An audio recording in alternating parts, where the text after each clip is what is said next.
Any other ways that people come up with funds in order to purchase their first home? Sure. Two ways. I'm actually I have a loan that closed that was clear to close today. That the person is bringing $81.24 to the table. What? $81. Are you serious? Serious. How did this happen? Well, he knows a great loan officer. What can I say? No. Yeah, people give me crap about it all the time when I walk around. They're like, "Oh, internet sensation." It worked, you mean? Or? Yeah, work, friends. Yeah, just everyone's like, "Oh, the internet sensation." And I'm like, "Oh yeah, the internet sensation, 1,700 Instagram followers, and like 40 likes. Sensation, yeah." Followers is a big thing nowadays, right? Some people gauge their worth by how many followers they have. Yeah. How sad is that? Yeah, I have an Instagram, I think, and I post it sometimes, but it's only when you get the prompt like, "Hey, you haven't posted anything on Instagram," you know, like, or when you get the notification on the phone that says, "You've got a bunch of apps you don't use. Do you want to clear off data?" And I'm like, "Oh, Instagram." Like, "Oh, maybe I should post something on there." Yeah. And then I look back, it was like "Merry Christmas." I was like from 2015 or something. Like, yeah, I probably should update this now. How our society has definitely changed, right? Now with social media. I mean, we all I still keep up with high school friends, and it's only because of social media, because of Facebook. It's true. It's the best thing and the worst thing. Yeah. It's the best thing and the worst thing for sure. Right. I mean, it's you see. Look at. I mean, we used to write Christmas cards all the time to people, not to on Christmas, but now it's like we don't even send them out because like everyone knows everything that's going on. They see pictures of my son more than they even want to. They don't need to see like this is him in autumn and this is him in spring and all that. It's like you just I've seen your son like every day. You post things on Facebook about it. So Jason, I'm guilty of that too. It's true. I'm like, I probably post way too many pictures of my son. But what do you want me to do? It's my firstborn. It's all good, man. Yeah, seriously, it's good. Fine. So, welcome everybody to the Ralphie and Ryan show. I am your host, Raphael the Realtor, and to the left of me is the internet sensation, Mr. Ryan Reynolds. What's up, guys? How's it going? And we have a very special guest today. We have a loan officer, Mr. Jason Spock from Fairway. Hello. So Jason has been in the industry since 2005. Yes. So he has a lot of experience, and this guy has actually given me some money before. I have. I tried to make it happen, and we pulled it together. Yeah, 3 times I think. 3 times, yeah. So it's the reason why I brought you on, because I know you can deliver. I've used you before. I've even had family use you, and I'm happy to have you on and share your knowledge with our audience. So thank you. Thank you so much for being here. Thank you. This is not a paid endorsement, by the way. The check's in the mail, Jason. So yeah, we're going to go over some stuff. I know we get a lot of questions, right, Ryan, on finances and what it really takes to buy a house. So we're going to go over some basics and see where it carries us. Sure. So tell us a little bit about yourself, Mr. Jason Spock. Yes. Like I said, I work for Fairway Mortgage. I've been doing this since 2005, and I live in Downers Grove with my lovely wife Jennifer and our awesome son Jeremy. He's awesome. Thanks, Jennifer, for letting him Yeah. Thanks, Jen. I cleared it through HQ. She said, "Yeah, you're clear on Friday nights. It's all good." So cool, man. So what brought you to be a loan officer? Yeah, long story short, I used to be in project management, and then from project management, I switched into project management / recruiting during sort of the tech boom and .com and all that. And as I was getting ready to be married, I found that I was in a position I was laid off because there weren't any positions to hire from, the economy taking a downturn.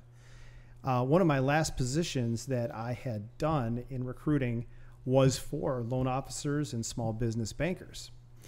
And the skill set is similar to doing recruiting as to what I'm doing now. It's all about needs analysis. It's all about listening, following through, working numbers, and just being there and being present and knowing what you're doing and guiding them through the process. So I thought that, hey, you know what? This seems like these skills could transfer.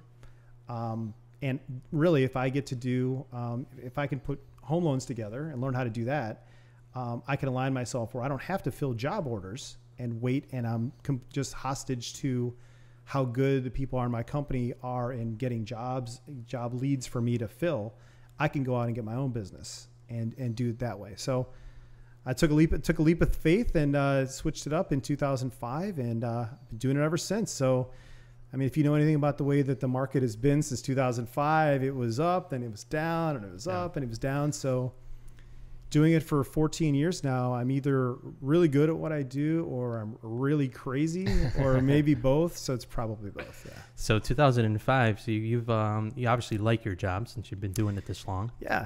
I do. There's a cheesy satisfaction to helping someone get in their first home. Yeah, for sure. So one of the things that I wanted to go over, because I actually wasn't in an industry pre-2008, and we heard a lot of crazy stories of the type of stuff that was happening pre-2008, especially on the lending side. These guys are the ones that made the bust. It was me. If you're the sirens are coming from it right now, yeah, for sure. So what do you remember from the first couple of years that you were in the business? Yeah. So, I mean, it was, if I had to sum up that time, it would be 3 words maybe: fog a mirror. So, I mean, if generally speaking, the fog and mirror joke was, if you could come inside and just fog the mirror, you got a loan. I mean, the guidelines were so broad that it's the playbook we went from. So if I wasn't going to approve someone based off of what those guidelines were, as generous as they were, they're going to go somewhere else. So, I mean, I guess there's a little bit of blame to go around across the board for everybody. But it was just very interesting. There used to be this program called the pay option arm. I don't know if you ever heard of that or not. So it was this great idea they had, and they don't have them anymore. So it tells you how great they are. So you got this loan, and you could pick one of 4 payments to make every month. Wow. You either made the 30-year payment, you made the 15-year payment, you made the interest-only payment, or you made the negative amortization payment, which basically means if you're paying the interest only, that means that you're only paying the interest and you are not chipping away at the loan at all. 30-year and 15-year, you're paying down some of the principal. But the negative amortization will have you owing more money than what you borrowed. So you're going in the hole every month. So guess what payment a lot of people picked? The negative amortization one. Hey, I'm a little short this month. Why am I going to pay? I'm not going to pay $2,000 for the 30-year, 15-year. I'm not going to pay, $3,200. Interest only, $1,800. Oh, that's a little more doable.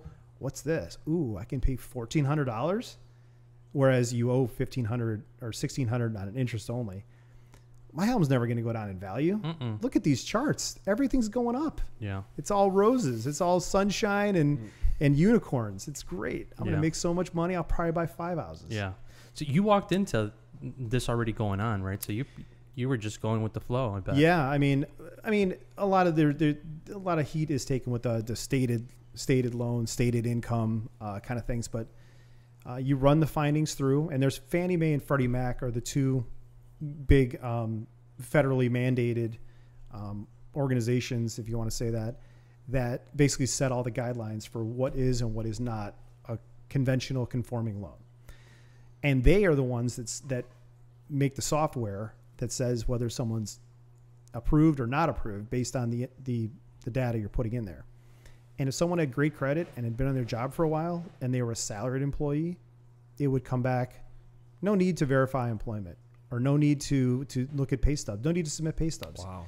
If you were a project manager for 3 years and I said you made $62,800 and you put it in the system, it would say, sounds good to me.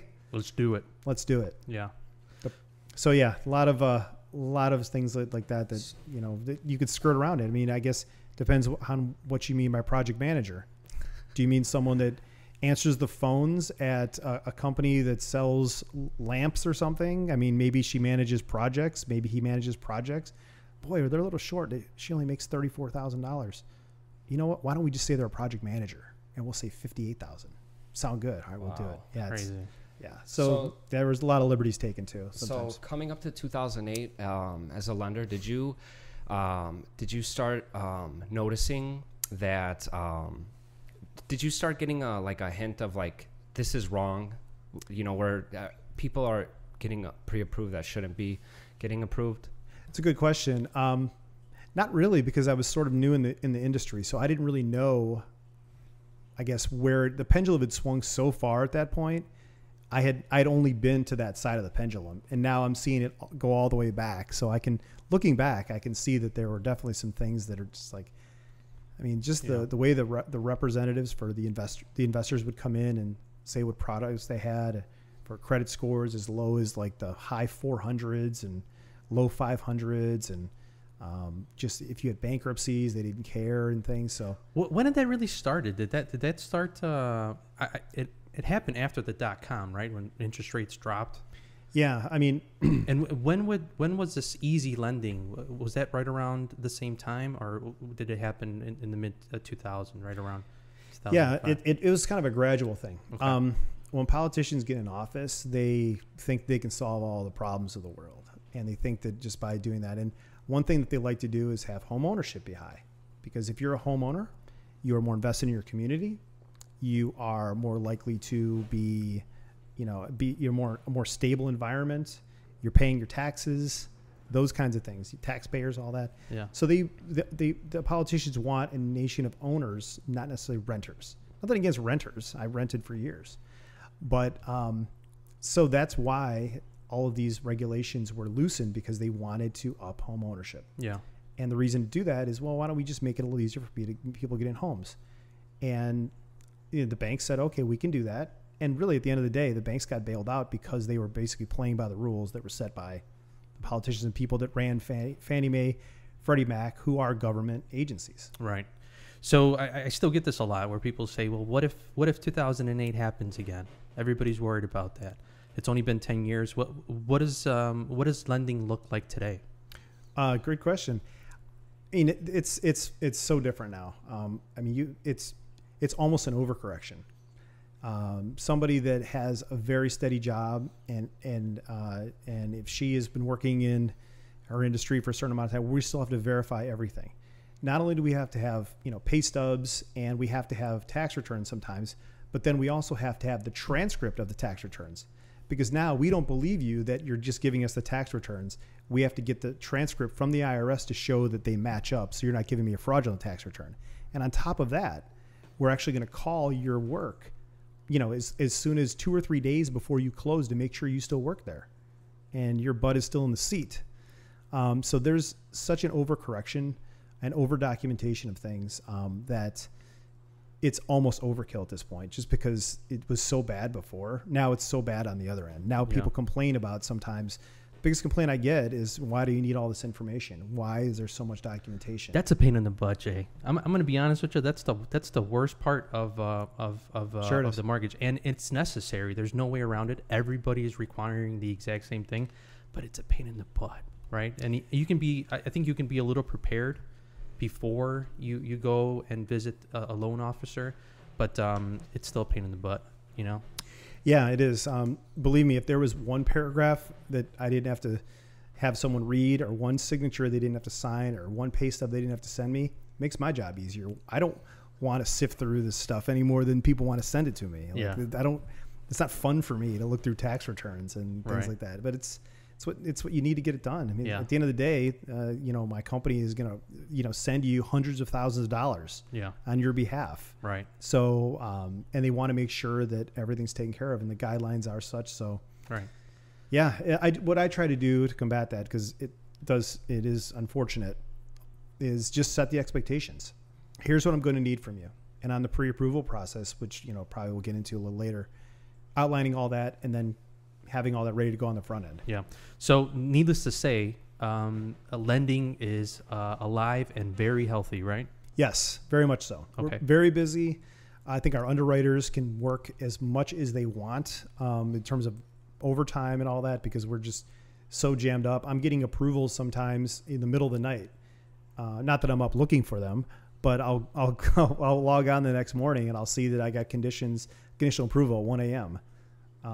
Awesome. Just because that's when they're working or whatever. That's the society nowadays, right? We're always working. We're always attached to work now with cell phones and stuff. Yeah. The best thing in the world is my clients can always find me. The worst thing in the world is my clients can always find me. No, because I'm never not working. As long as I have my phone on, which is all the time. Yeah. Interesting stat. I read this the other day. The average American spends 23 hours and 42 minutes a day within 10 feet of their cell phone. Wow. I used to leave home 10 feet home without my wallet. There is no way that I can leave home without my cell phone. Impossible. Nobody. And so I know that that's a way to get people. So if I know that, hey, Ryan's buying a home and Ryan's not getting back to me, I know that I need this document from him. He knows this too.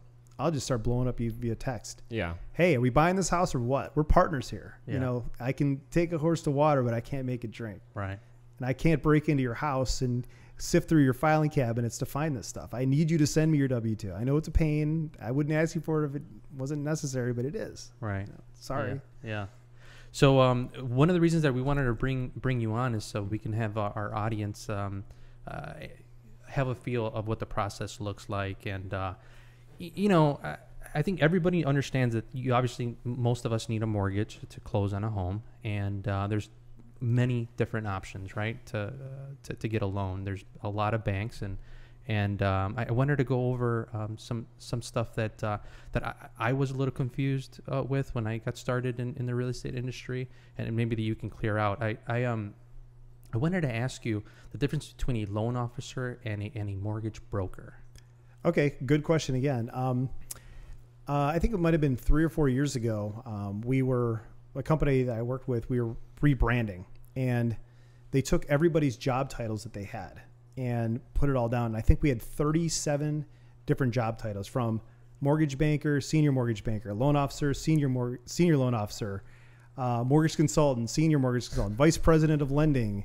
These terms get thrown away so much. The difference between, I guess, a broker and a banker in real sense is who has the money.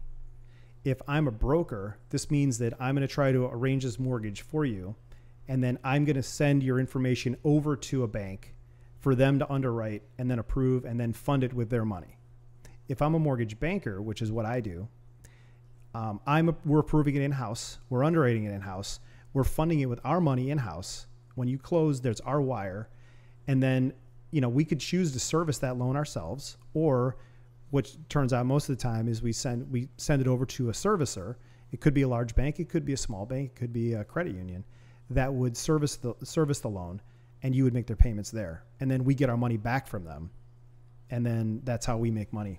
Is they base a commission for doing that. Is there any advantage or disadvantage to work with either or? Well, I think that I've been doing this for long enough that I could pretty much work, at either side of it, but I think it's much more difficult if you don't control the process. I can pick up the phone, I can call my underwriter, I can talk to my underwriter, whatever I need to do. Maybe not 1 a.m. when they're doing conditions, maybe not so much then, but you control the process, you control the funds, you control everything, the guidelines. That's the way to go. And you have a whole team doing that instead of just sending it all out and hoping for the best. And, now for certain situations, like if someone's buying a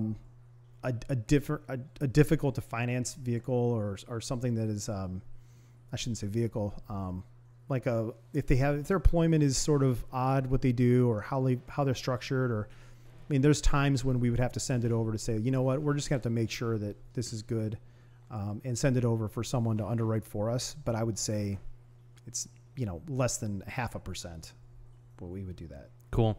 That's important without a doubt, because we've had some problems, nearing closing where something goes wrong and everybody's panicking, and obviously the seller and the buyer, either or is freaking out, and we need answers right away because whatever went wrong. I think it's very important to have somebody like you that we could quickly pick up the phone and no matter what time of the day it is, get some answers, or at least an explanation of what's next or what to expect. Because especially on a home, financing a huge amount of money, it's scary. Yeah. First of all, that wasn't any my stuff I did for you right now. No, not at all. Yeah. You want to have someone like, on the front end. Jay, but another thing too to mention is that stuff happens, right? I mean, and every situation is a little different. Sure. And you can't control what the buyer's doing. You can't control what the what the seller is doing. I mean, there's a lot of stuff involved that needs to come together there at the very end to make it happen, right? Sure. I mean, I could tell you stories on almost every loan I do. There's something that happens, and what I always say is, look, this is not going to be a magic carpet ride. There's going to be a twist and turn here and there. I don't know what they are, but we're going to get through it together because you just never know. It could be as simple as trying to verify employment, and the person who verifies that is out of the office for 3 weeks, and no one has access to that file. I mean, I've run into that before. You run into scenarios where, someone just we can't verify their employment because they can't find their documentation, so they need to get it from the IRS. Well, guess what? That was during the government shutdown. And during the government shutdown, who do you think is on furlough? It's not the people, the FBI. It's the people that are doing all the forms to verify those things like that. So you're sitting there waiting and waiting and waiting. We can't close a loan without it. We finally started doing them anyway, but you just run into all sorts of things. I mean, who knew when you get into a contract that there was going to be a government shutdown and furlough that was going to cause their closing to get delayed for 2 weeks? I mean, you just can't predict things like that. So it's all about setting expectations, being there, and being sort of like that person is going to guide them all the way through. Yeah. And I think that's super important. I always tell all my clients that the one thing that I'm sure to provide is communication, just because sometimes I have difficult times communicating with lawyers, with loan officers, certain, not you, but certain loan officers. But it's a relief when you understand how somebody works, and you can depend on somebody to pull through, especially when sometimes stuff starts trying to fall apart. Yeah, thanks for the compliment. I'll take that. It's on the front end, getting someone pre-approved, making sure they're good to go. Yeah. And then when they're in a contract, making sure that that the pre-approval matches what the person's going to buy. After they're all done and you have all the documentation, and then you sort of switch over to that project manager mode, as I've said before, where you're just making sure that you're going through all the steps that they're going to have, from the underwrite to the conditional approval to conditions to cash to close, and working them through the final numbers and things like that. So setting the expectations, working everything through, and making sure you're there at the end. Cool, man. So here is the reason why we have them here. Here's the question, all right? All right. Here it is. This is what the whole entire interview is going to be about. What does it take to buy a house? That's what everybody asks, right? Yeah, that's what I get a lot. And it's open-ended. I know it depends, right? Yeah, that is very open-ended. Well, the way I say it is it's a three-legged stool. Okay.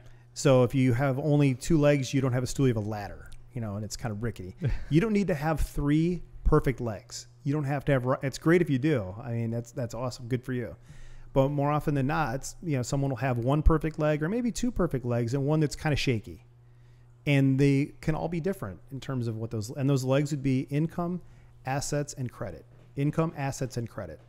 Income. How's your job? How long have you been working there? Are you salary? Are you hourly? How are you paid? Do you bonus? How long have you bonus? Those kinds of things. So that's income side of it. Assets. How much money do you have for a down payment? Is it your money? Is it gift funds? Is it money you're taking out of a retirement account or another investment account? Are you interested in a no down payment program, which, we can talk about that too. And the last one would be credit. How's your credit? Have you had any bankruptcies? Have you had any situations where you've had collections? Have you had late payments? Have you owned a house before? If so, were you on time? Credit cards. How do you manage those? Those kinds of things. Did you get in a fight with DirecTV? Get in line. Everybody does. I mean, you got to probably ding on there. Everybody does. You forget the cable box at the buddy's house. It happens. So take me through what your average first meeting with a potential client would be. I mean, what you would probably talk to them over the phone, right? And then you would ask them for some information and pull credit prior to the meeting, or do you do a face-to-face? Do you do a over the phone first, or how does that work? Yeah, I mean, I'm just building the stool. I'm just Jason the woodmaker here, like woodworker building the stool. Let's build the stool together. Let's talk about your credit. Let's pull the credit together. I'll look at there's three bureaus that gets pulled: TransUnion, Equifax, and TransUnion. Experian, TransUnion, Equifax. Yeah, those are the three.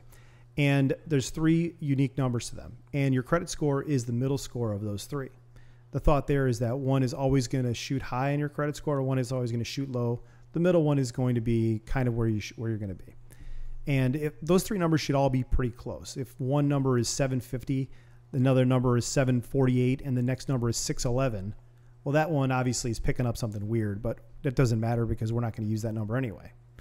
So that's how that works. So if there's credit issues, I look at it then. And a lot of times if someone has credit that's below where it needs to be, and right now we can go down to, I think at 580 for FICO score. Awesome. Yeah, down there. So it's not a great score. If you're grading that in, if you're in ninth grade and do it on the letter grade, that would be probably a D. Yeah. You know, What's a solid credit score? Solid credit score, I would say a solid credit score is anything over 720. Would be very solid.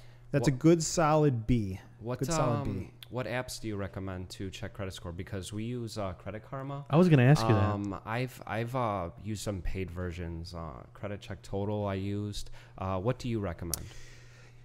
Those are all great. The important thing is to know what you have out there and if you're making payments on it. The scores are really academic when it comes down to it. I found that Credit Karma, and if you go to like an auto dealership, it's always going to be like 30 or 40 points higher than what I have. And I don't know if it's because the autos just want to get you in that car today, probably, or what. But let's say if I had a 720 credit score now and I went to go buy a car, I'd somehow have a 790. It's always somehow super inflated, and it's really frustrating when I have to tell someone that they have a 680 credit score and they just bought a car like 4 months ago and they had a 780, and all of a sudden it's lower. But the way that the credit is examined through those three bureaus, it goes back a lot further and it takes a lot more things into consideration. I don't know how the credit scores are on Credit Karma. Seems a little high to me as well. Yeah. So I would say in general, Credit Karma, maybe subtract maybe 10 points off your score, and that should be pretty close to where maybe I'm going to be. It's a good way to roughly gauge where you stand, right? Here's another great way, and it's free. Annualcreditreport.com. Annualcreditreport.com. You get, by law, you get one credit pull for each one of the bureaus per 12-month period. Sweet. So you go on there and you put in your information, they'll figure out it's you. You have to, actually, it's kind of hard to figure it out. Like, where did you live in 2007? I'm like, oh, where was that? Or, have you ever, whatever, when's the last time? When's the last time you ate masticholi? I'm like, who are you? Why are you watching me? No, it's not that detailed, but it's, you'll get an account, you look at that. So what I tell people is, since you can do one credit pull for a year for all three, don't use all three at one time. Every March, get your Experian pulled, and then 4 months later, get your TransUnion pulled. Then 4 months later, do that. Now the catch is they're not going to give you a score unless you pay an extra service to get you the score. But you should at least we'll boil it down and see, what credit do I have out there? Is it on time? Is anything showing up that is wrong? Because that's how you nip it in the bud right there. Right. What is this credit card? And maybe you forget about it, or maybe it's a credit card that you open jointly and someone was supposed to be making the payments, and guess what? They haven't been. Surprise. Yeah. Terrible. Yeah, that's oftentimes the bad news. Yeah, everything's good. And then I say, right. Well, who is Jim? And, because he's on this credit card too or whatever. Yeah. So. Yeah. So what is the key factor? Why should people be focused on their credit score? You should care about the credit scores because the banks care about the credit scores. Right. They don't ask you for your school grade, but they definitely ask you for your credit score. Yeah. Going back to my analogy, I mean, you could have walk-on water credit, like 800 credit score. Awesome. And that's great. But if you don't have a job, and it's going to be hard to make this work. Conversely, if you have a job and you're making tons of money, but your credit isn't great, it's going to be hard to make it work. And when it comes to the cash, that's probably the least important part of it, just because there are no down payment programs and low down payment programs too, but you have to have some money in the game a little bit. Yeah. So if you have walk-on water credit and you have a great job and making money, but you've got like nothing in the bank, sometimes that can be hard to work on too. So you really sort of need you need all three legs. Not all three legs need to be like rock solid, but you have to have all three. Cool. So as far as the one, like the credit side, you can work with somebody as low as 580. Is that right? Mm-hmm. And then you're getting at prime rates at 700. Or I mean, it depends on the loan program, Okay. and it depends on the overall scenario with the loan to value. Loan to value meaning how much of a down payment you're putting down. Okay. Whether it's 3%, 0%, 3%, 5%, 10%, 20%. Think of rate equaling risk. The more risk there is, the higher the rate is. If you're going to buy a single family home and you have an 800 credit score and you're putting on 30% and you're not self-employed, you're going to get the best rate because there's very little risk involved with that. Still risk, it's not free, but that same thing. If you say, I'm not going to put down 20%, I'm going to put down 10%. Well, your rate just got worse. You put down 5%, your rate just got worse again. You're buying a condo, your rate just got worse again. Your credit score is an 800, now it's 750, your rate just got worse. So these different sort of, everyone starts with the same rate, but then property can increase or decrease your rate, where you're buying and what you're buying.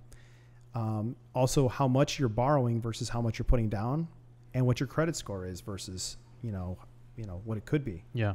So we already talked about the credit leg. What's the other leg? The asset leg? Assets. Yes. So that would be money in the bank, and that could be, checking, savings, gift funds are a great way, especially for a first-time home buyer. You can get gift funds from a relative. It's a simple process, and I say simple meaning it's not. No, I'm kidding. It should be, it can be, but there's some documentation to it. So let's say you guys are brothers. I know you guys are brothers from another mother. Yeah, we are. Let's just say you guys are brothers, okay, and you're buying your first house, okay, and Raphael wants to kick you $5,000 because he thinks you're a nice guy, whatever. He's a nice thanks, guy. buddy. Now this doesn't. Now this is a gift. This doesn't mean that you're paying him back. And frankly, if you are going to pay him back, you can't tell me about it. I don't want to know about it. All right, I'm not going to. Are we allowed to say that Yeah, on yeah. here? No. So so you'll sign a gift letter, and so will you. You'll be the donor. You'll be the recipient. Okay. And you'll say, I'm buying this property at 123 Main Street, and I'm getting the funds from Raphael, my brother. And on there it says, will not be required to pay this back. I understand this is a gift. You sign it. He signs it. Then we show the check coming from him, copy of that, $5,000. And then we show the check landing in your account. Let's say you had $2,000 in there. So I have the bank statement showing you have $2,000. And then I show the $5,000 landing in there, meaning now you have $7,000. That money now is yours to bring to the table. Okay. Awesome. Any other ways that people come up with funds in order to purchase their first home? Sure. Two ways. I'm actually, I have a loan that closed, that was clear to close today, that the person is bringing $81.24 to the table. What? $81. Are you serious? Serious. How did this happen? Well, he knows a great loan officer. What can I say? Or mortgage banker, whatever you want to call it. No. Let me talk to him, Jay. Yeah. He's next. I'm just his warm-up act. I'm just joking. Yeah. Now I get it. So we have a program that's zero down payment loan. So there's two loans, and they're done at the same time. One is the first part that can go up to 97% loan to value, and the second can be 3 or even 5%. So really, you can go over what your total is. You can go to 102% of what your entire. So if you're buying a house for $100,000, you can actually borrow 102 to help pay for $2,000 worth of closing costs and things. The way I helped the agent structure the contract, he was a little short on funds or didn't want to, bring some to the table. So let's face it, it's hard enough to come up with a down payment. Absolutely. There's things that are like called window treatments, which, I don't know. My wife told me that they're what they were Super and all that. expensive. I didn't really plan any of that stuff. They're super expensive, I know. But you don't think about stuff like that. Painting, Moving. furniture. Yep. Especially if you're moving from an apartment to a house. You have literally rooms to put things in. You can't have a guest bedroom if your buddies can't crash, right? Yeah. I mean, so Get a blow-up mattress. Yeah, there you go. A futon, whatever. Yeah. So yeah. So the nuts and bolts of it is that you can work a seller credit into it. Seller credits are a great way to negotiate that too. So let's say this house is $100,000, and I'm just using $100,000 just as a round number. Not that there's many houses for that or whatever. So let's say it's $100,000, and you think you could get that house for $98,000. Well, what you can do then, instead of making the play for $98,000, you go and make the offer for $100,000 and say, We'll buy this for $100,000, but give me a $2,000 seller credit. So what does the seller care? The seller is still basically making $98,000 on it, $100,000 minus the 2. But this helps the buyer tremendously because that's $2,000 less dollars they have to bring to the table. Yep. So multiply that out. Let's say they're buying a $3,000 house. All of a sudden that's $6,000. And you can, on an FHA loan, you can go up to 6% seller credit. For conventional loans, you can go up to 3%. So you can really take this out, and that money is just coming back down to it. So there are closing costs involved with a loan that are lender fees, title fees, recording fees, depending on where you're living and things like that, appraisal, inspection, attorneys, all this stuff. It can add up. So even though it was 100% financing, we still needed a seller credit to get him down to zero, to get him to bring $82. That is crazy. But he did. Yeah. And he's $82. I've actually couldn't believe it. I've actually heard that previously from you too. I know another real estate investor that also has uses your services that has also done a similar transaction with similar closing.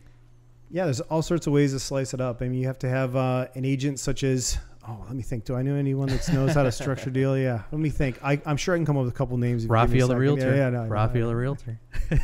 Yeah, and the internet sensation. We got. And the internet, yeah, obviously, So I mean, you guys are totally you use this. I'm sure. So it's just it's another way to get money in there. And you may think, well, why am I paying more money for this house?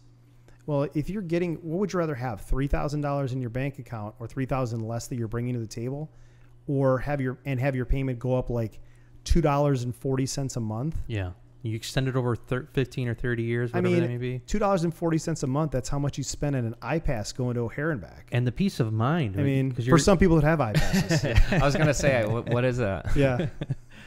Yeah. Like I worked that in there. So, yeah, I was waiting for that. So how about a 401k? Could I use some funds from my 401k to close on my first home? Absolutely. That money is for Raphael the Realtor when he's 60. But if Raphael the Realtor now wants to use it, absolutely you could do that. That's your money. Okay. I sound like one of those guys on the TV. It's my money and I want it now or whatever. Yeah. But there are ways you can withdraw it. You will have probably pay a tax on it and maybe a penalty. Okay. What's the percentage? It really depends on what's the way your plan is structured. Everyone is different. But generally speaking, we use maybe 60% total. So if you have $10,000 and you wanted to take it all, we would estimate you probably get about $6,000 out of it. So, I mean, it's not a great way to do it, but if you needed to do it to buy the place, I mean, we've done several of those too. Right.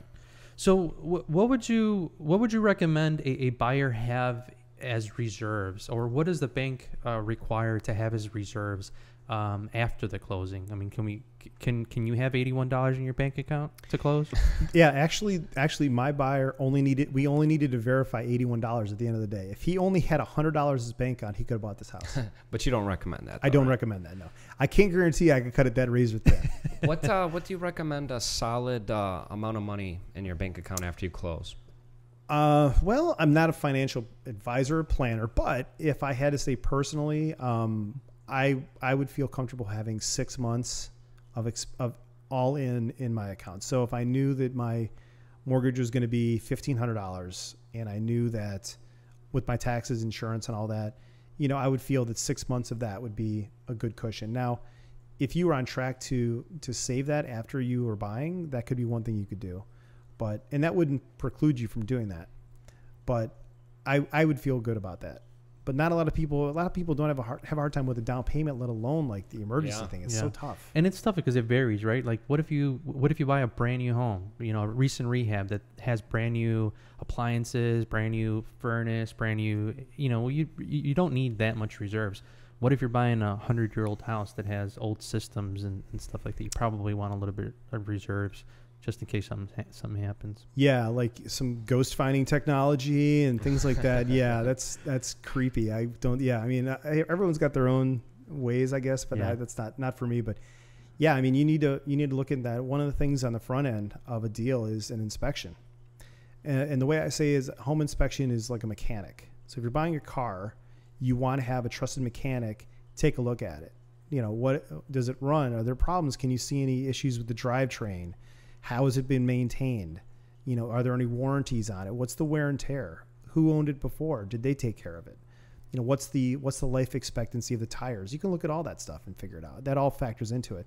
But at the end of the day, that's not the cost. That's just how the car is going to run. That's the inspection. The appraisal is different from that because the appraisal isn't so much how the car is going to run. It's what does the Kelley Blue Book say it's worth, and that's the difference. The appraisal is what I use, and that's what the bank uses. But the inspection will tell you whether or not you should buy this house or this car. Are there problems with the roof? Is there mold? How is the foundation? Are there electrical problems? Is there a sump pump that's operating? Did you do a radon test? What did the radon come out with? Has this place flooded before? So you pay for the home inspection, right? No, that's out of your pocket. Yeah. Okay. What kind of other expenses does the buyer need to come up? What kind of expenses does a regular buyer have? Yeah. So you want to buy a home first. You're partnering with Raphael, the realtor, and the internet sensation.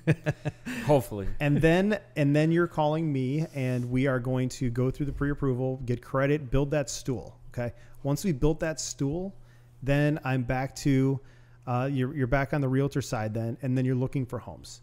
Once you find those homes you think you want to see and they match the pre-approval, you go see the homes and you say, I want to make this offer. We structure the offer to balance that cash to close amount that's the sweet spot for you. So you're comfortable with the payments and you're comfortable with the cash to close. And the payments are very important because I'm going to do another car analogy here if you'll let me. Absolutely. I mean, if you walk into an auto dealership, you don't want to be like, to the salesperson, hey, what's the most expensive car I can buy? Yeah. What is the most, that's not, it's like, what do you need the car for? Do you need a car just going back and forth to school? Do you need a huge car because you have 4 kids? Do you need a pickup truck because you're handy and your job requires that? Do you travel a lot? Do you need a car with great gas mileage? So that's the same thing that you guys will go in detail. So once you find that home that you like and that works for you, that's the price point that we've talked about from that payment that you want, then you're doing an inspection. Then you find out, okay, what's messed up with the house? What's messed up here? And you'll probably get a list of anywhere between 10 and 30 There's things. always a list. There's always a list. If you do an inspection and there's not a list, you should Fire not your pay your inspector. Yes. Because even if it's new construction, There's still a list. there'll still be a list. Yeah. There will still be some things that need switched or changed or patched or whatever. Right. So then it's all about how big of a deal do you want to make about those things. If you go through and say, I want all 30 of these things fixed, the seller's probably going to say, you're probably not the buyer for us. I'm not doing all this stuff. It's a little ridiculous. So you pick the things that are most important to you, and you you can throw it back to the seller and say, okay, I want numbers 4, 10, 8, 12, and 13. Yeah. And I'd like to have those fixed. Yeah. Before closing. Now the seller can do one of 3 things. They could say, sure, we'll have those fixed. Or they could say, I'm not going to fix those or some of those, but we'll give you a credit so at closing so you could do it. Or they could say, pound sand. I'm not doing any of this stuff. And then it's up to you whether or not you want to do that. That's when the realtors come in. That's when we try to play Superman and try to keep the deal. Yeah, but together. those aren't going on as much now. With the new contract, they're trying to avoid that seller credits. So it's always a way. Yeah. Yeah, the new contract is a little bit better, but you just can't mention in the contract that they are for repairs. If you say, you need to grout this tub because there's a leak in the tub and you need to do all this, or you need to, if that's in the contract, the underwriter is going to say, all right, the inspector now needs to go back out there and verify that this stuff's been done. Yeah. But if it's like, hey, we're just going to give you $500. I know this window is a little drafty. We're not putting a new window in there. We'll just give you a $500 credit and then you fix the window, or you put up with the draft, or put up one of those things with the hairdryer, which I don't know if those work or not, but So building the stool again, did we cover everything? We credit, assets, and what was the last one? Income. The last one's income. What's up with income? How much money do I need to make in order to buy a house? Depends on what you want to buy. Oh, that's what every one of you guys say. No, the rule of thumb is the max you really can buy is what you're comfortable with a payment. It's all about the payment. Because I'll do anything for my clients, but I am not going to make your house payment. I'm sorry. I draw the line there. I'm not going to do. That's not a good business for me. I will do everything, but I will not make your house payment. So we'll work around that payment. And some people want a house payment that is so ridiculously low to what they can afford, but that's what they're comfortable with. And some people are really, I really want this house. Can I get this? And they could be really on the edge of having it being approved or not, but they really want this house and they know what the payment is. I can't tell them not to, by law, I can't. If someone wants credit and I can give them credit, I can't refuse them credit. Even though maybe that'd be a little much for me to make the payment. It's not for me to judge. So what do you recommend the average buyer have debt to income? Debt to income ratio for you kids at home, there won't be a test, but if you wanted to get a little bit into the weeds a little bit, debt to income, take all of your payments that you make every month, your auto payment, your credit card payments, your minimum payments of your credit card. Even if you pay your credit card off every month, there's still a payment that you're making. So your credit card payments, your student loan payments, your auto payments, your rent, everything that's on there, that is all your debt you're paying on a monthly basis. You take all of that and divide that by your monthly income. So let's say you made $5,000 a month. Okay. Let's say $5,000 a month. So then if your payments were $3,000 a month, your debt to income ratio would be 60%. And that is way high over to get an approval. The highest you could go to get an approval is 55%. And that's sort of pushing it a little bit too. So I would say the safe zone, if you want to call it safe zone, would be probably somewhere in the mid 30s to low 40s would be good. So if you make $10,000 a month, your total payments all in probably should not be more than like $4,500 all in. And that is with my loan that I'm putting you in. So let's say your payment with me is $2,000, principal, interest, taxes, and insurance, and any association dues you have. Let's say that's $2,000. If you want to stay within there, that means that your debt outside of that $2,000 can't be more than $2,500 a month. So that's an auto payment. If that's $600, okay, there it is. You got student loans. Add those up. I mean, I see it every day. Lots of student loans out there.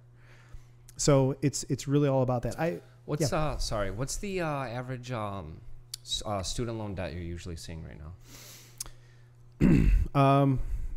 It's up there. It really depends on what the discipline is.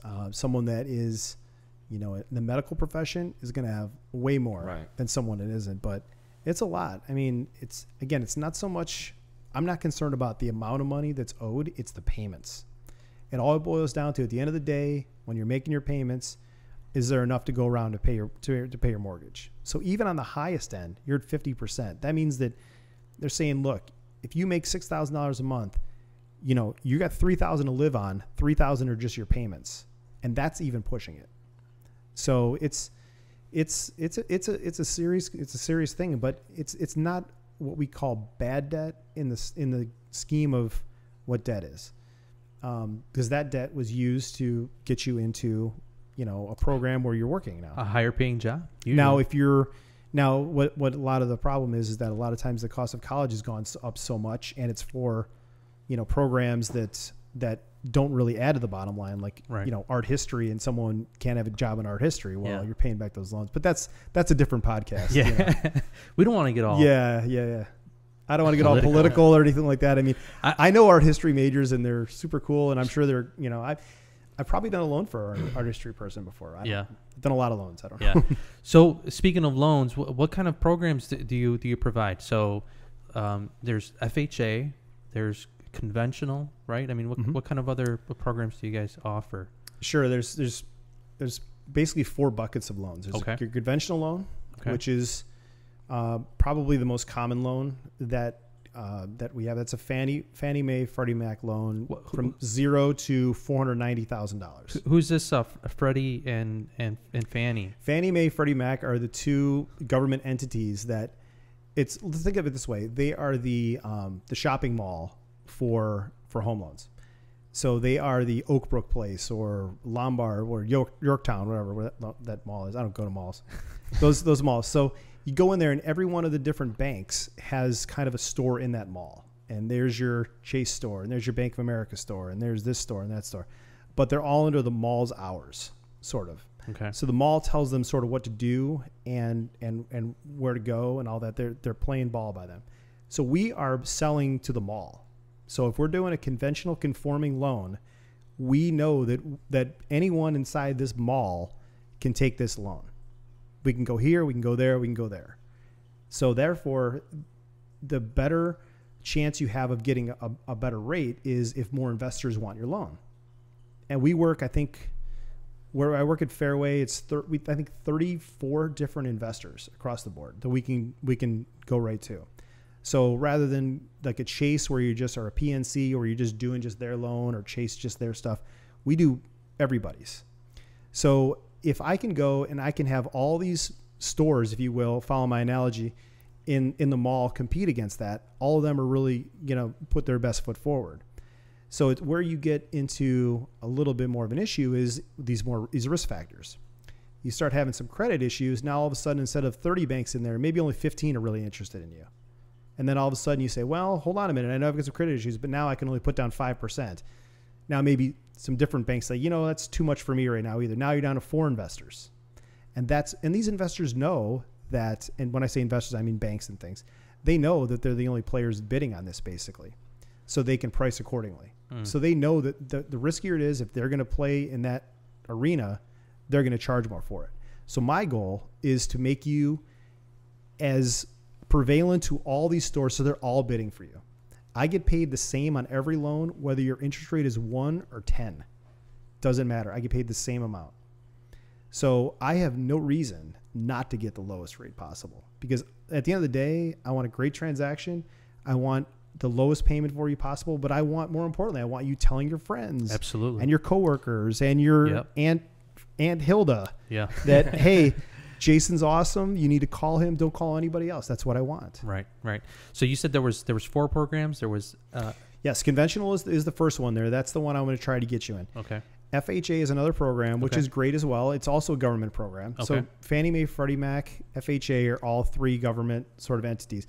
But FHA sort of sets their own guidelines. It's like a different mall. Okay.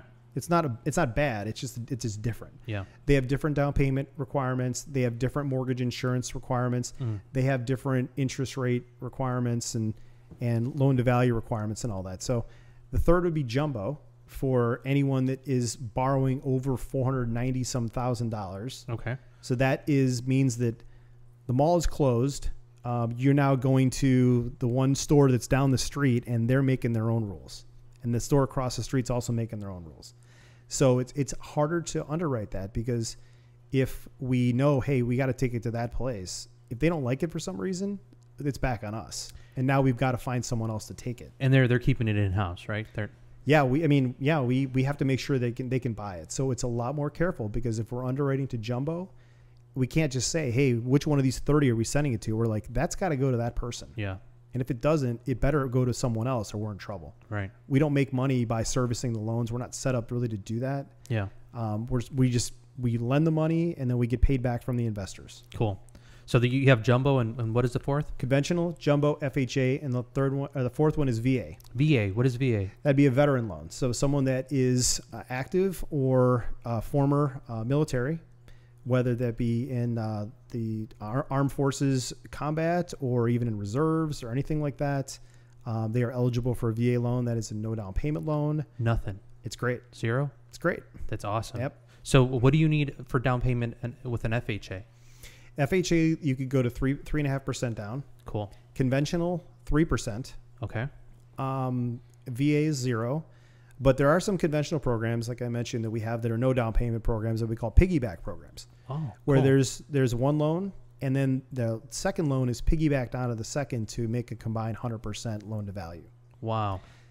Mm-hmm. So when somebody approaches you, you kind of figure out what program fits the client best, right? Sure. Why go conventional? Why go FHA? Okay. It's mostly, it used to be a down payment scenario where FHA would allow down to 3.5%, but now you can go 3% on conventional. So that's not so much. FHA would really be great for someone who maybe has some dings on their credit. Maybe their credit score isn't as great, because FHA doesn't really weigh in negative credit scores as negatively as conventional does. So if you have a credit score that's not so great, you can probably get a better rate on FHA than you can with a conventional loan. And there's also mortgage insurance, which we haven't talked about. Mortgage insurance is required for any loan that does not have 20% down, which is basically almost every loan that we do. I mean, there are people that will have 20% down, But especially for a first-time home buyer, it's hard to come up with 3%, let alone 20%. Right. I mean, unless you're doing like a scratch instant or something, and Yeah. good luck to you. By the way, if you're doing a scratch instant, make sure you We have document it. some. Make sure you document it. I'll tell you a funny story about that. I was doing a loan for someone that was celebrating his birthday, and he was on, I think, the Joliet riverboat, just gambling, whatever. And he won like 10 grand playing slots. Awesome. And we were already in the home buying process. So he's like, hey, my wife thinks it's a great idea if I just bring this to the table, because we'll probably spend it on something because we're always at the boats or whatever. I'm like, great, it's a great idea. But the way it was set up was he didn't have any documentation about this. So we couldn't use the money, couldn't bring it to the table. So he ended up buying a big pool table or something. So, I mean, it worked out for him at the end of the day. So, yeah, I mean, he probably should have called me and said, thanks. Yeah. I got the pool table. I want it anyway. Yeah. So when we're talking about mortgage insurance, I know there's a difference between FHA mortgage insurance and conventional mortgage insurance, right? Could you tell us a little bit about the advantages, disadvantages, and are they priced roughly about the same, or? Yeah, good question. FHA, if you're in an FHA program, the mortgage insurance is done through FHA. So you're guaranteed mortgage insurance through that. But there's a catch. With the FHA mortgage insurance, you have to pay a one-time fee to get into FHA. Think of it as the FHA fee is the cover charge to get in the FHA party. But then once you're in the party, you got to keep buying the drinks, and that's the mortgage insurance every month. So the cover charge, then the drinks. So it's a little bit to get in there, but if you have a credit score where it's tough to get mortgage insurance, or it's tough to get mortgage insurance that is priced well, then FHA sometimes is the good alternative. Conventional, you don't have to have the cover charge. It's just come into the bar, but you're still buying the drinks. But, it's like, would you rather go to a bar that has a $20 cover charge and the drinks are $1, or go into a bar where there's no cover charge, but the drinks are $1.50? Right. I mean, you just have to run the That's numbers. a good analogy. You just have to run the numbers. Right. That's what I do. So That's I will pull everything through, and I'll let you know which bar you're going to and why. All depends on your credit. All depends on what your payments are going to be, what loan scenario you're in. So you're pretty much saying, give you a call and you figure this out for us. Yeah. I mean, I can't, I can't guarantee you that I will get, everything done on one phone call. It may take a little bit of time, but yeah, I'll get it for you. Awesome. Now, FHA mortgage insurance, that stays on forever, right? Is that what I? Yes and no. Yes and no. Yes and no. Okay. Could you explain that to me? Because I always thought that stayed on. It does now. If you're in a 30-year loan, it does. It stays on? Yes. It will be on there forever until you sell the home or refinance out of it. Okay. 100% will stay there. Okay. But if you put down, I think it's, off the top of my head, I think if you put down like 10%, then it goes away after 11 years.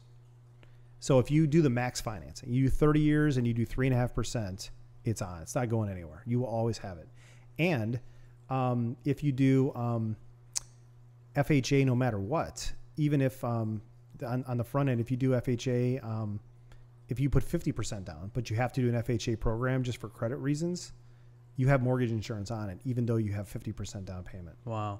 How about conventional? Is pretty much the same thing? No, conventional mortgage insurance can go away for sure, and it should. And that's another reason why conventional is the way to go if you can. Okay. Once your home gets to, you have a 20% equity position, which means that, you have 20% equity in the home.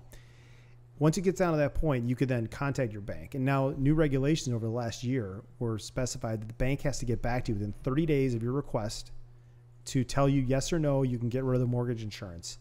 And if they will require an appraisal, or if they require like a broker price opinion or BPO, or if they have some sort of computer modeling where they can determine what your home is worth. And they can get back to you and say, Raphael, you're a nice guy. You can't get out of this yet. You're at 81% loan to value. And you can just do the math and figure, okay, so if I send you $1,600, am I out of mortgage insurance? And then you will be. So you eventually will get out of it. Cool. All right. So Jay, we're coming up. We're over an hour now. I wanted to fire off some questions because you got it. I had some questions that rapid fire. Bring it. I really wanted to ask you real quick. What is the difference between interest rate and APR? Isn't that the same thing? It's the same thing if you have no costs involved. Explain that to me. If you don't have any appraisal, any title fees, no recording fees, nothing on there, your interest rate will be the same as your APR. But your APR is always going to be higher than your interest rate because it takes into account all the other fees that you have with that. Yeah. So if you have an interest rate that's 4% or APR is 7%, you're paying a lot of fees. Your interest rate and APR should be fairly close. Okay, cool. And now when I've gone through the loan process with you, you've called me and you said, do you want to lock up your rate? Could you explain that? What does that mean? What is lock up rates? What is that? Yeah. When we do a pre-approval or a conditional approval, a lot of times the rate won't be locked on the front end. I will underwrite to 4.5%, or they will underwrite to 4.5%. Yeah. But that's not a lock yet. The lock just basically means that you're saying, stop the wheel. What's that bad game show? Or it's like, no whammies, no whammies, no whammies. Stop. Yeah. Stop at 4.5, you know? Well, so you're basically saying, look, I'm going to lock in at 4.5. I understand that rates may go down and I'm not going to get a better rate. But I understand that if rates go up, I'm not going to get that rate either. okay. Now, there are programs we have. It's called a lock and shop, where you can, if you're going to look for a home, but you're comfortable in rates right now and you don't want to think about it, there are ways you can lock your rate in now while you go shopping for a home. So I think you have 90 days to find a house and you have that rate done. And there's also a built-in float down. So if you want to get into the scenario and rates drop, you can drop your rate, but your rate will not go up. So I can't shop rates around. I mean, could I go to Chase, see what they give me? Could I go to all these different lenders to see what kind of rates? You absolutely can. I mean, competition is great. I mean, I think that I very rarely will lose anything to pricing because of the way we're set up. We can go to Chase, we can go to Wells Fargo, we can go to all these places. So they're not going to offer anything that we can't offer anyway. Okay.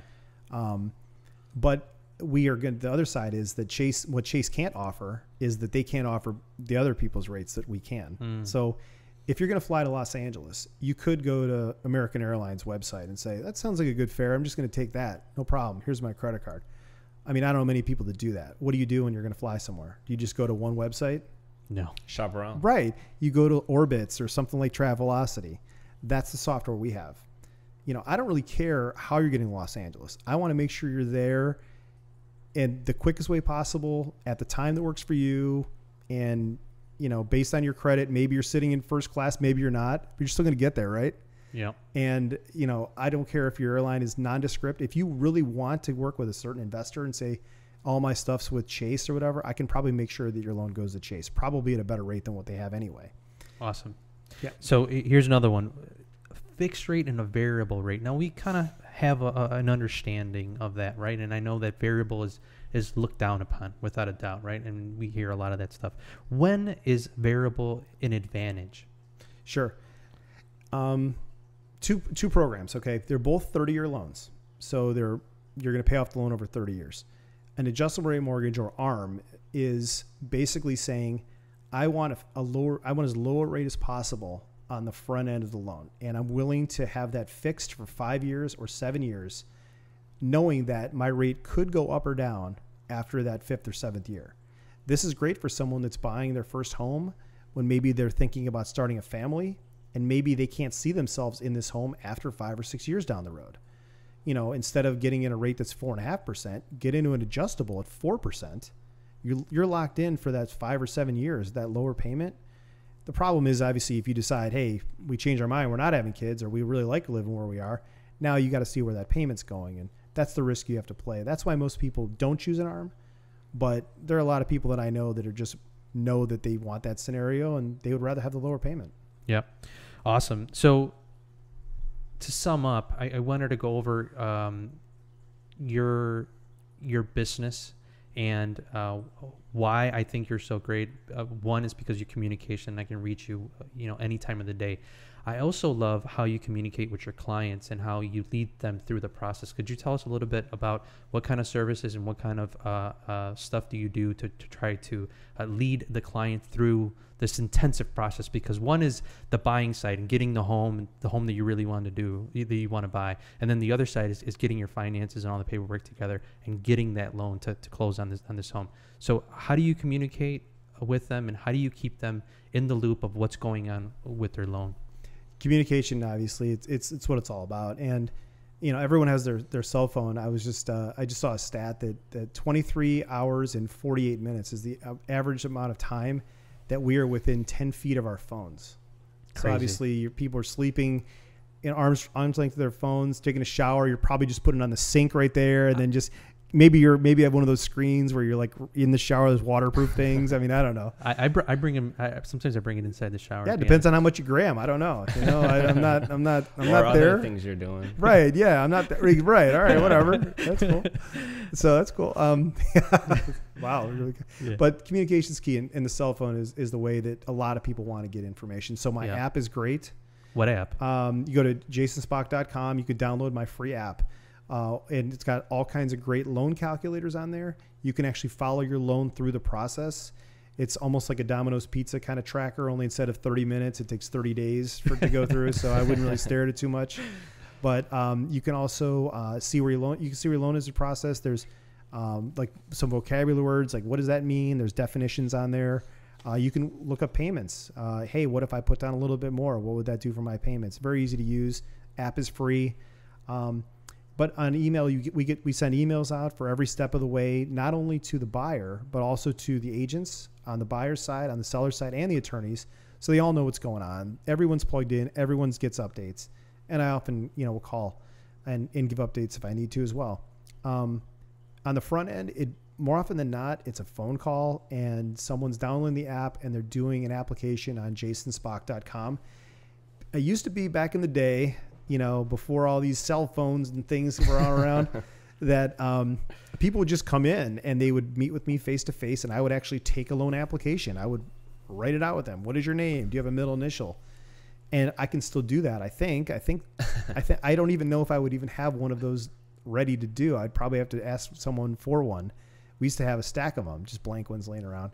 But everything's done online now pretty much. Now, that's not to say that if your grandmother needs a mortgage or something and she's a little technologically challenged, I'm more than happy to go and meet her for coffee or go over a kitchen table and do all that. Absolutely. I'm glad you mentioned that. So if I were to want to buy a house and I want to meet with you, what kind of paperwork do I need to start gathering pre-meeting? I mean, what kind of stuff do I need to start getting together to purchase? Just bring your filing cabinet. Just bring the whole thing. Just bring the whole thing.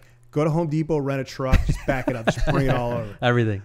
Now, again, I'm going to give my answer. It depends. Oh, geez. I know. But that's part of my thing. I will tell you what loan after you fill out the application and we have a phone conversation initially, I will pretty much know what loan programs I think are going to be best for you, and then I will let you know what documentation is needed for that, rather than just say give me everything you have, and then needlessly. Sometimes I need tax returns, sometimes I don't. Yeah. Sometimes I need tons of pay stubs, sometimes I don't. Okay. And what if I, let's say on the credit side, what if I'm not at that 580 or that 600 or whatever? I mean, one, could you figure out what my credit score is, and would you be able to help me to see how I can improve my credit score to get into maybe one of your programs? Absolutely. We have software that will allow us to do rapid rescores to run scenarios that, okay, if we, let's say you wanted to put down 5%. Okay. But I can get you in a loan for a 0 down payment loan. Now, maybe instead of putting down that 5%, we can channel that money to pay down this, pay off this, do this. And then what happens if we did all this? We can do a rescore and estimate where your credit score would be if those things happen. Then, obviously that's going to be huge to get you in the house. Then we would run the scenarios with, okay, you're renting and then you have 5% down, or you're in the house and you have 0% or 3% down. Which one's better? Because the rates are one thing, but I get you know how much the interest rate is for people that rent? It's 100%. Yeah, 100%. Think about it. I mean, a lot of my client base are investors, and they obviously it's all about the rents for them and the cash flows and things like that. So I know a little bit about it as an investor myself. But your rents are 100%. So people need to focus on payments and cash reserves and cash to the table more than they do interest rate. Interest rate is just one factor of it. Cool. So give you a call. Give me a call. Give me a call, because one size doesn't fit all. I mean, I've had people call me like, I don't think you can get me a loan because I've got bad credit. Their credit wasn't bad. And I've had people tell me how great their credit is and how much how easy it's going to be and how everyone's want to give them a loan and why should they work with me? Come to fact that they can't work with anybody because their credit isn't very good. But I can take the time and I can help with all those scenarios, and I'm willing to do the heavy lifting to get someone to the finish line. That's what it's all about. Awesome, man. Any questions you have, Ryan, for Jason? I mean, you stole all the questions from me, man. You were just sorry, firing man. off. Yeah, man. I was so excited to have this guy on, man. I'm sorry. And one of the reasons why I brought you on, Jason, is because I look. There's a bunch of real estate agents. There's a bunch of loan officers. There's so many different people in the business, right? But what I'm trying to produce is a community of people that are able to get people to the finish line, just like what you said. And it takes communication. It takes a network. Sometimes it takes we have a previous relationship, and we know what works and how to get the job done. So I'm just glad that you came on to try to teach us a little bit about mortgages. So I appreciate the time. Thank you so much for showing up. In closing, because I know you're a huge a Cubs fan. You're a fanatic, right? Yes, very much so. Yeah, you even told us that you met your wife at Wrigley Field. Is that right? Yes, we met at Wrigley Field, and we got engaged at Wrigley Field, and that's back in the days of Kerry Wood and Mark Pryor. So we've been married. We've been married for. Wait, don't tell me. Jason, you're in trouble. 15, he's not watching. 15 years. Terrible, 15 years. Jason. You're lucky it's that at the end. Yeah, 16 years. So you're good. Sorry, 16 years. Jason, we're already like almost an hour and a half in. She's not gonna watch this. She tuned it off a while ago. Yeah. She probably hears you talk about this all day long. That's the last thing she wants to hear about is home loans and financing. Yeah. Seriously. Yeah. You did so good today. She's awesome though. She gives me a lot of bandwidth, and she's awesome. Yeah. That's awesome. So the Cubs. Yes. What's up with the Cubs? Where are they going this year? All the way? Lost today, but I mean the bullpen's a question, and I think that's more of a long-term question too, because they really have to win the next year or two because they're going to have to start paying everybody. Oh. So I look at my job. Sometimes it's hard. I'm glad I'm not Theo Epstein or Jed Hoyer to decide who to pay and who not, because I'm paying Javi, and I'm probably paying Chris Bryant. But, I mean, can you pay Rizzo too? Can you pay Wilson Contreras? Jeez. How about Hendricks? Damn. I mean, think about it. All these guys. I mean, I don't know. I mean, they got two maybe 3 years to make that happen, and in baseball world, that's not a lot. Do you think Cubs fans get so spoiled from 2016 though? Yeah. Now we want results. We want them now. Some people are still celebrating the 06 though. So do you think they can get it done here in the next couple of years? Yeah, I mean, they made the playoffs the last 3 or 4 years, and their team was not that great last year, and somehow they won 90 games. Mm-hmm. And I mean, they're a better team this year, I think. If they got some injuries and things, but they get the bullpen all right, I think they'll be fine. Cool, the Pirates are horrible. Reds are worse. The Brewers they're the Brewers. The Brewers are in town, right? They are. Yeah. They won today. What about the Sox? I'm not a Sox hater. Who's the White Sox? Yeah, I'm not a Sox hater. Actually, I'm gonna take my son Jeremy to his first Sox game. It's cheaper. Probably in a couple weeks. He's been to several Cubs games, but the White Sox game, it's I'm sure he'll like it too. It's baseball. You're outside. It's gonna be nice. Yeah. Awesome, man. I get no love for Sox fans. I don't care. I'm pro Chicago. Anything in Chicago, I'm pro. It's always that cliched like Sox jersey, Cubs jersey combo. It's like pick a side. You know, I don't care. Pick a side. Yeah. Yeah. So you're definitely blue. Yeah, I'm definitely blue. Definitely sure. blue. But I'm not hating the Sox. Yeah. Awesome. All right, so that's it for today, Jason. Thank you so much for stopping by and taking some of your valuable time to teach us a little bit about mortgages. Could you tell everyone how to get a hold of you if they want to use or consult with you? Absolutely. Thank you again for having me. This is great. I really appreciate you inviting me. It's awesome. Great time. JasonSpock.com. That's JASONSPOCK.com, just like the doctor. You get on my landing page. There'll be apply now. There'll be about me. You can also go on Zillow and Google. There's links to my Zillow page. I think I have over 50 5-star reviews. And these are all independent reviews that people have used my services and things for. So you can go and fill out an application on there. You can get all my contact information from there. My cell phone is 773-414-0926. You can text me. Just say, hey, I saw you on the Ralphie and Ryan show. Blah blah blah. We have some coupons for you guys as well. that I'm going to pass along to them for closing cost credits up to $350 off closing costs. Awesome. Just for clients of theirs. Awesome. And they Thanks, will be able Jason. to pass those out to you guys too. Thank you. Awesome, Jason. Well, thank you so much again for stopping by. This has been the Ralphie and Ryan Show, episode number 6 with Jason Spock. Thank you so much for watching, guys, and we'll see you guys next week.